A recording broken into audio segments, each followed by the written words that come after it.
que é um motivo de muita alegria para mim. Nós estaremos fazendo essa leitura nova, uma leitura de Romanos 6. Eu tenho certeza que Deus também está alegre, porque você irá ouvir essa mensagem. Eu quero te desafiar a ir até o final na leitura dessa palavra, de você estar assistindo esse vídeo, porque esse vídeo que nós estamos montando é um vídeo onde estará sendo transmitida a palavra do Senhor. Não há nada maior nesta terra do que a palavra do Senhor. Você não estará perdendo tempo ouvindo esse vídeo. Na verdade, você vai estar ganhando tempo, porque você estará se aproximando do seu Deus, se aproximando do seu Criador.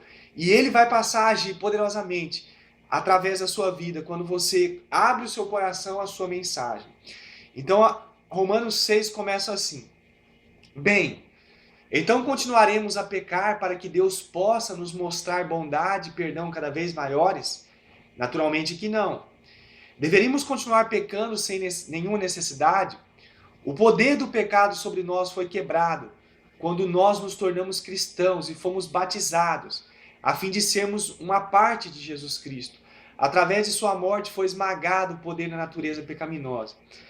Então veja bem, se o pecado de toda a humanidade, né, que toda a humanidade pecou, se esse pecado fez com que Jesus Cristo morresse na cruz do Calvário, então quer dizer que quanto mais eu peco, mais eu deixo a bondade de Deus se manifestar, porque Deus é misericordioso e se eu pequei, Ele enviou o seu Filho para morrer pelos meus pecados? Opa, não é bem assim, né? Então eu não posso continuar pecando no sentido de que eu vou pecar e isso vai demonstrar a bondade de Deus, porque Deus vai me perdoar e vai engrandecer o nome dele, porque vai mostrar que eu sou muito pecador e Deus é muito santo. Não. Deus nunca deseja que nós continuamos pecando, né? O pecado, na verdade, ele separa o homem de Deus, né?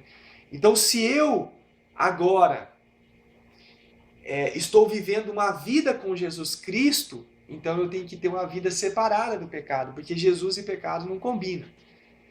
Veja bem o que diz em Romanos 4 agora. A natureza humana inclinada ao pecado que vocês tinham foi sepultada com ele pelo batismo, quando ele morreu. Quando Deus, o Pai, com o poder glorioso, trouxe novamente de volta a vida, e a sua maravilhosa vida nova, foi-lhes dada para que vocês desfrutassem dela. Vocês são agora uma parte dele, e assim que morreram com ele, por isso, assim dizer, quando ele morreu e agora participam da sua vida nova, e ressuscitarão com ele, ressuscitarão como ele ressuscitou. Veja bem, nós vamos ler novamente para dar mais sentido esses 5. Vocês são agora uma parte dele, e assim é que morreram com ele, por assim dizer, quando ele morreu. E agora participam da vida nova e ressuscitarão com ele, como ele ressuscitou, né? Então veja bem, meus amados, quando nós entendemos a mensagem de Deus, que a mensagem de Deus, ela deseja que todo homem chegue até ele, confesse os pecados, entregue o seu coração a ele.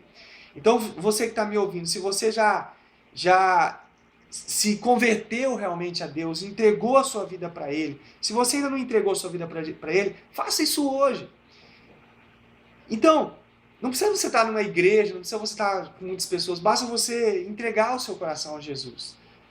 Isso não é uma coisa que tem que ter muita burocracia, que tem muita coisa. Não, entrega agora o seu coração a Jesus. Pode ser agora se você não entregou.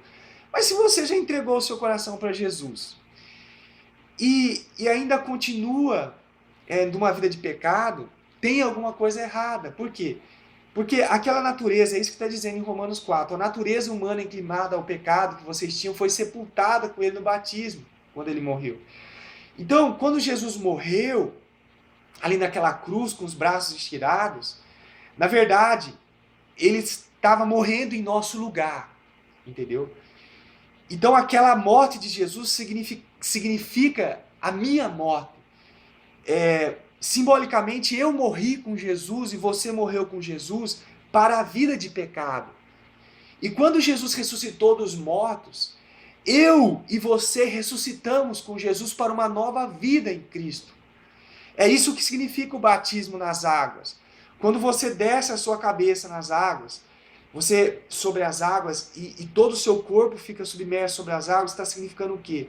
Nós morremos para o pecado, nós morremos para o mundo. E nós estamos ressurgindo para uma nova vida. E naquele instante maravilhoso, Deus coloca um poder em você e em mim, a fim de que possamos realmente viver essa vida. Então, se eu e você não estivermos vivendo essa vida gloriosa, é porque ainda há vestígios do velho homem nas nossas vidas. Ainda há o velho homem em nossas vidas, o homem de pecado. Então nós temos que destruir, nós temos que fazer novamente esse velho homem morrer, a fim de que Cristo possa viver plenamente em nossos corações. Olha só o capítulo 6 de Romanos. Os antigos desejos malignos de vocês foram pregados na cruz juntamente com ele. Aquela parte que cada um de vocês gosta de pecar foi esmagada e mortalmente ferida, de maneira tal que esse corpo, amante do pecado, não está mais sob o controle do pecado e não necessita mais ser escravo dele. Eu quero dizer para você que esses desejos, essas vontades, essa força maligna do pecado, Jesus lá na cruz do Calvário esmagou Satanás. Jesus lá na cruz do Calvário feriu o diabo. Ele não tem mais controle, ele está ferido. Agora, quando nós deixamos o pecado novamente tomar conta de nós, nós estamos dando uma nova vida ao pecado, sendo que Jesus já matou o pecado. É como se, nós podemos falar uma situação aqui para ilustrar esse fato. Vamos supor que tem uma cobra, aí Jesus pisou, a cobra é o diabo, Jesus pisou na cabeça de Satanás. Aí pisou na cabeça da cobra, a cobra está lá no chão. Ela já está toda retorcida, ela está ali ferida. Ela não pode mais dar o bote, entendeu? O pecado não pode mais nos dar um bote e nos tragar. Mas o que muito de nós temos feito é ido até essa cobra ferida no chão, ido até o diabo e se envolvido com ele. É claro que a cobra ali no chão ferida, se você botar o teu pé ou a tua mão dentro da boca dela, ela vai te morder. Mas o que Jesus fez, ele já feriu o diabo, ele já feriu o pecado. E ele não pode mais nos controlar se Jesus estiver na nossa vida. Agora, se o pecado está controlando você, depois de você ter entregado a sua vida para Jesus, é que você deu mole, você deixou o pecado, mesmo enfraquecido, tomar conta de você. Então hoje o que você tem que fazer? Tomar posse dessa palavra de Deus. E tomar posse de tudo que Deus tem para você e se levantar diante dessa situação e proclamar a verdade que o Senhor Jesus fez por você na cruz do Calvário. Veja o que diz em Romanos 8. O Romanos 7. Quando vocês morreram para o pecado, libertaram-se de todos os seus atrativos e do seu poder sobre vocês. É visto que a velha natureza pecaminosa morreu com Cristo. Sabemos que vocês participarão da sua vida nova. Cristo ressuscitou dentre os mortos e nunca mais morrerá de novo. A morte não tem mais poder algum sobre ele.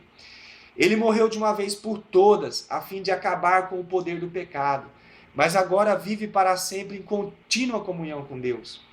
Portanto, considerem a velha natureza de vocês como se estivesse morta e surda para o pecado, enquanto vocês, por outro lado, estão vivos para Deus e atentos a Ele, por meio de Jesus Cristo, nosso Senhor.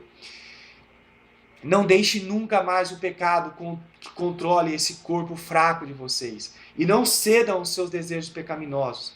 Não deixe que nenhuma parte dos seus corpos sejam instrumentos do mal usados para pecar. Antes se entreguem inteiramente a Deus, o corpo todo. Pois que vocês voltaram da morte e desejam ser instrumentos na mão de Deus, usados para os seus bons propósitos. Então, meus amados, se o grande servo de Deus, Paulo, porque Paulo foi um grande servo de Deus, ele escreveu praticamente a maior parte dos livros do Novo Testamento, e se Paulo estava sendo inspirado por Deus naquele instante para dizer assim, não deixem nunca mais o pecado controlar esse corpo fraco de vocês, se Paulo, instruído por Deus, ele vem e nos diz, não deixem mais o pecado controlar o corpo fraco de vocês, é porque existe um risco de mesmo depois de nós termos nos convertidos a Deus, de nós voltarmos novamente para o pecado. E Deus não quer isso. Deus nos quer envolvidos na sua obra. Olha o que Paulo diz: não deixe que nenhuma parte dos corpos seja instrumento do mal. Então o desejo do coração de Deus não é que os nossos corpos venham ser instrumentos do mal, mas o desejo do coração de Deus é que os nossos corpos sejam usados para a tua glória, para a glória do nome do Senhor Jesus. Então que eu e você estejamos atentos e nos despojemos de todo vestígio do pecado. Acompanhamos o Romanos 14 agora. Nunca mais o pecado precisa voltar a ser o Senhor, pois agora vocês não estão mais amarrados à lei com o que o pecado os escraviza, mas livres sob a compaixão e misericórdia de Deus. Isso significa que agora nós podemos ir avante e pecar sem nos incomodar com o pecado? Olha a pergunta. Isso significa que podemos ir avante e pecar sem nos incomodarmos com o pecado, pois a nossa salvação não depende de guardar a lei, mas de receber a graça divina? Paulo mesmo responde, naturalmente que não. Será que vocês não compreendem que podem escolher o seu próprio Senhor? Podem escolher o pecado com a morte, ou então a obediência com a absolvição. Aquele a quem você mesmo se oferecer, este o tornará. Será o Senhor, e você será o escravo dele. Então veja bem, se a salvação não depende de guardar a lei, a salvação a gente sabe que é pela graça de Deus, eu ser bonzinho, eu ter boas atitudes, eu andar correto, isso não garante a salvação, porque ninguém consegue andar corretamente. Então, se a salvação não veio para guardar a lei, então isso significa que eu posso pecar deliberadamente, conforme os desejos do meu coração? É claro que não, foi o que Paulo falou, né? Então quando você escolhe a pecar, você está tornando o pecado o seu senhor. Então o pecado ele tem que ser controlado. Eu e você, Deus nos deu força. Quando Jesus morreu na cruz do Calvário, ele nos deu o poder necessário para vencermos o pecado, o poder necessário para vencermos as trevas. Então Deus quer que nós assumimos essa autoridade que ele nos deu. E venhamos triunfar como Jesus triunfou sobre o pecado.